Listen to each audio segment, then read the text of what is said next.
Thank you. Congratulations, Ranking Member Napolitano, and what's left of the committee. Just a couple of comments before I ask a question. Mike Inami is here.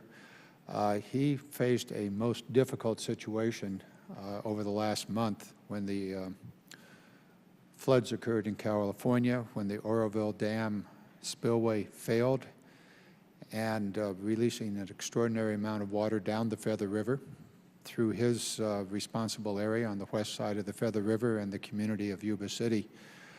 Causing the failure of the spillway caused a mass evacuation of over almost 200,000 people, of which about 100,000 of those were in the community that he was trying to protect by flood fighting.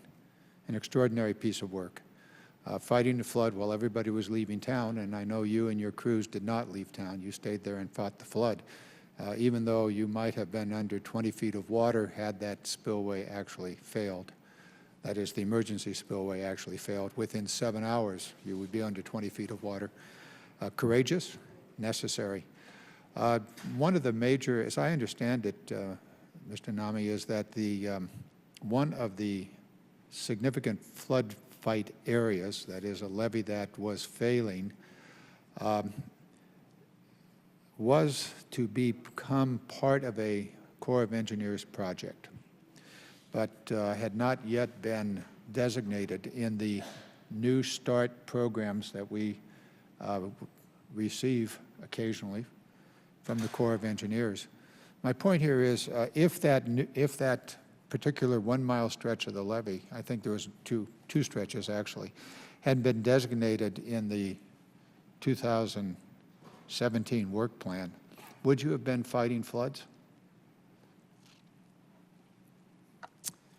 There's really two parts to respond to that question, and it gets back to my earlier comments about how flood control projects are repaired or improved, and it is that we collaborate with the Corps of Engineers to get New Start designations, new projects constructed by the Corps. And in fact, that reach of critically deficient levee has been a source of a couple of failures, protects 20,000 people just by itself, was part of the federal project authorized by Congress in 2014.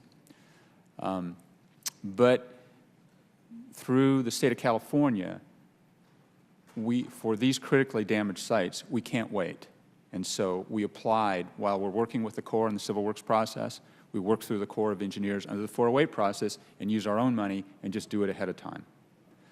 Well, under that circumstance, in fact, we had applied to repair that reach of levee, or a portion of that critically damaged reach of levee, last year. We were lined up to do it last year, and because of some cultural resource issues, we had to go through a second 45-day review period through the 408 process. Rather extraordinary. As a result, killed our construction season. Fast forward to last month, we're flood fighting that reach that would have normally have been repaired under a normal construction season. That's money out of our pockets. We're hopeful that the state will reimburse us at the end of the day, and that was work that could have been done in a normal construction season. I think the point I want to make here is that there are all kinds of projects. There are the nice-to-do projects, there are the necessary projects, and then there are those projects upon which human life depends. And in this case, these levee improvements, there are known levee weaknesses. It's not just in my district, although I have 1,100 miles of levees, but around the nation, there are known weaknesses in levees upon which human life is at risk. And we ought to be prioritizing nice to, necessary, economic development or whatever, and then life-threatening.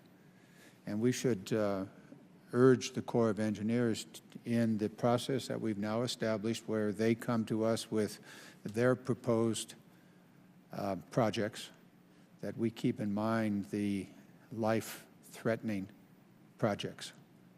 And so we have more than enough in my district, but I suspect that the members of Congress, some of whom are still at this committee hearing, have similar necessary to preserve human life projects. I'm going to be out of time in 6 seconds, but I want to really congratulate Mike, you and the work you've done. You've taken more than 40 miles of levee.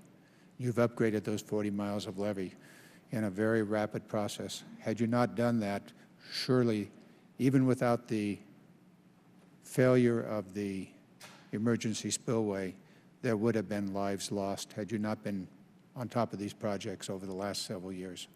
Congratulations to you, and thank you for that effort, Mr. Chair. Thank you, Mr. Garamendi.